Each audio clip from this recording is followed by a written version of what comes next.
Bismillahirrahmanirrahim. Assalamualaikum warahmatullahi wabarakatuh. Alhamdulillahirabbil alamin. Wassalatu wassalam ala asrafil mursalin sayyidina wa maulana Muhammadin wa ala alihi washabihi ajmain. Amma ba'du. Para ulama yang saya muliakan, hadirin hadirat ma'asyiral muslimin yang saya cintai. Alhamdulillahirabbil alamin, bahwa pada saat ini kita masih diberikan sehat nikmat. Selawat dan salam tercurahkan kepada junjungan baginda Rasulullah sallallahu alaihi wasallam beserta para sahabatnya. Dan semoga kita semua di sini mendapatkan syafaatnya. Video kali ini saya ingin membahas tentang salat yang menakjubkan. Sebelum saya melanjutkan video ini, jangan lupa saudara-saudaraku untuk klik like, subscribe, dan lonceng. Bismillahirrahmanirrahim. Asyhadu an la ilaha illallah wa asyhadu anna Muhammadar Rasulullah. Salat yang menakjubkan.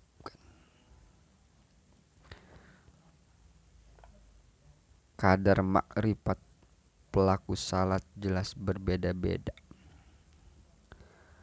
Ada golongan yang sekedar salat asal gugur kewajiban, dan ada pula golongan yang benar-benar menaruh perhatian terhadap kesempurnaan salat,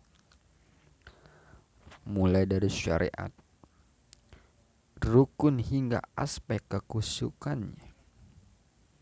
Golongan pertama biasanya melekat pada diri orang-orang awam atau kebanyakan. Hal ini mudah kita temui di mana-mana.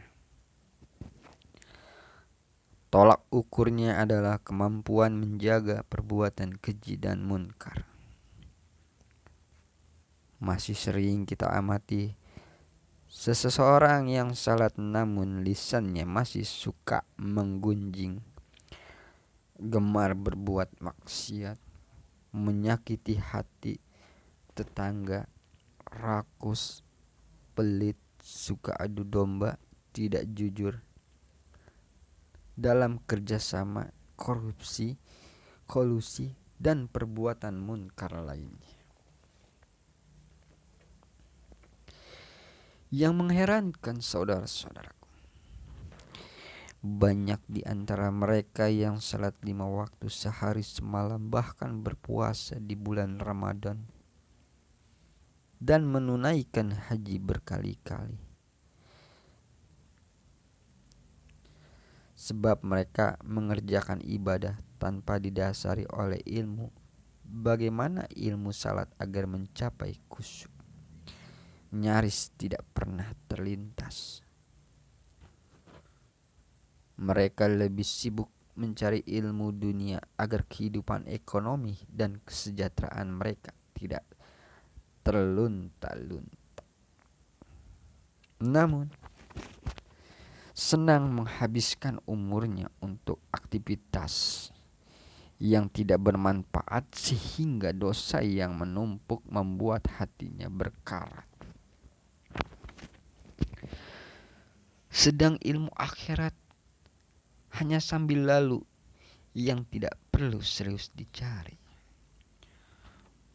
Maka itu tidak usah heran jika salat mereka hanya berbasis fisik, asal-asalan.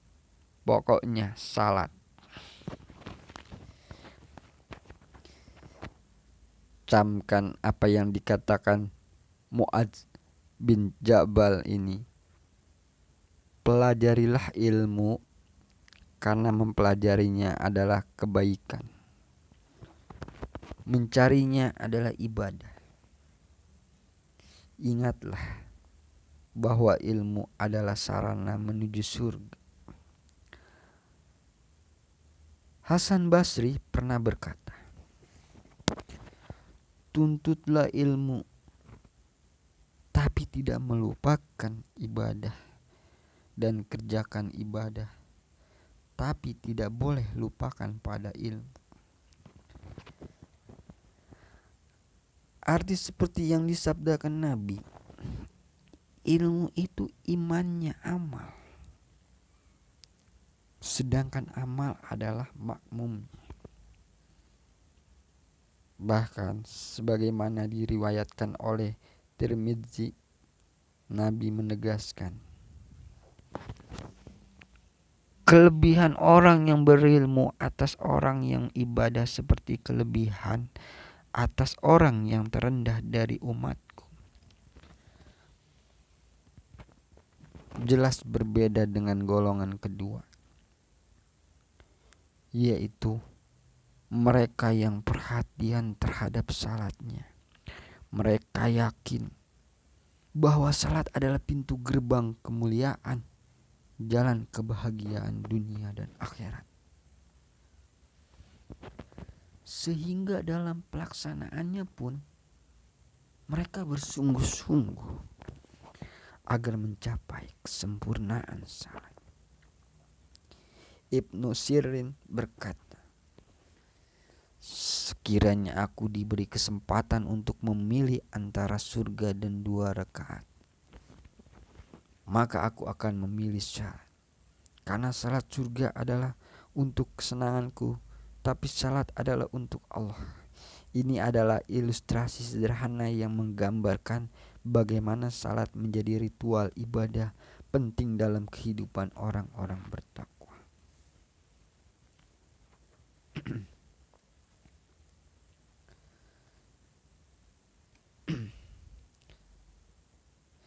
Salat sebagai wasiat terakhir Qutbait RA termasuk kalangan istimewa dalam bangsa Arab.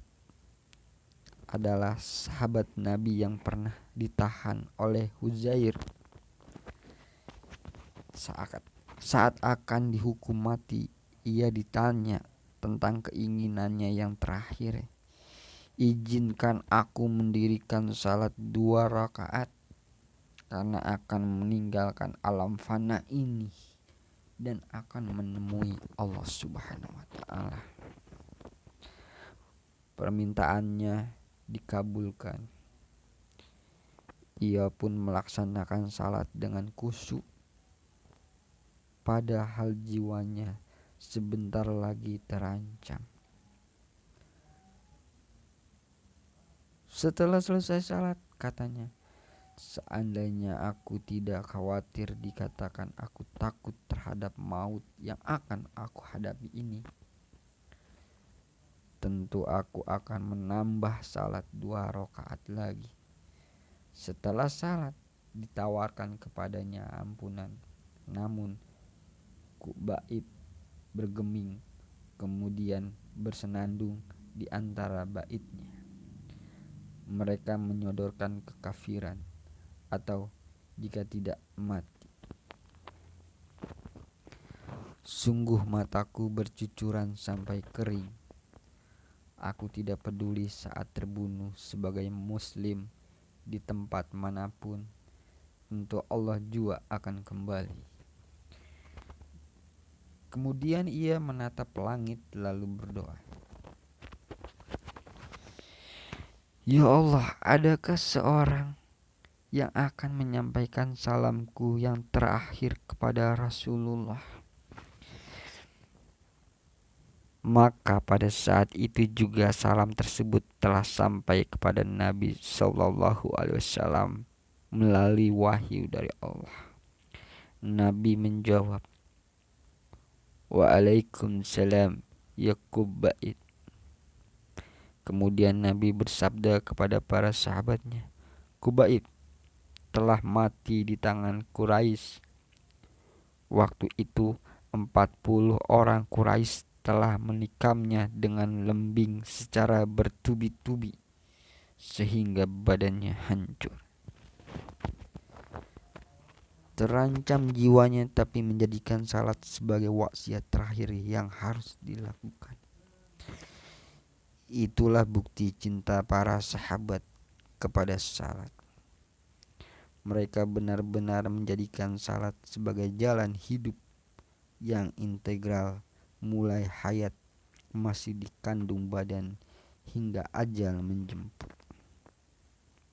Fakta berbicara bahwa banyak di antara kita yang lebih senang mewasiatkan diri untuk urusan keduniaan, mulai urusan bisnis, keluarga, kekayaan, hingga anak-anak. Seakan-akan mereka menjadikan salat sebagai masalah sepele dan pribadi yang tidak perlu mendapatkan perhatian serius.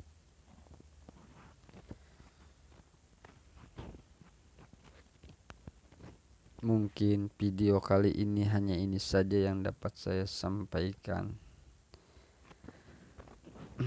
Terima kasih banyak atas segala perhatian. Mohon maaf atas segala kekurangannya. Wabillahi taufiq wal hidayah. Wassalamualaikum warahmatullahi wabarakatuh.